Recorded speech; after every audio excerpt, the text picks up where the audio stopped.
Save the date na! May petsa na raw ang pinakahuling laban umano ni Manny Pacquiao sa susunod na taon. Ayon kay Pacman, sa March 26 o sa period ng April 2 to 9 gaganapin ang bakbakan, pero wala pa raw siyang siguradong kalaban. Ilan sa mga posible niyang makakatapat ay sina Amir Khan, Timothy Bradley at siyempre si Floyd Mayweather Jr. Sisikapin din daw niyang dito sa bansa gaganapin ang laban para mas maraming Pinoy ang live na makakanood. Ito na raw ang huling laban ng pambansang kamao, lalo tututok na siya sa pagtakbo bilang senador.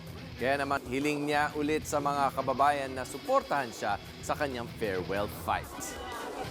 Alam naman ng tao na matakbo tayo at hiniling natin sa kanila na for the last time, bago ako mag-focus, no, to serve them, to serve the people, magserbisyo, mag-focus sa bagong karir na harapin ko, lalaban tayo. Be sure to come back. News 5 everywhere. Copyright 2015.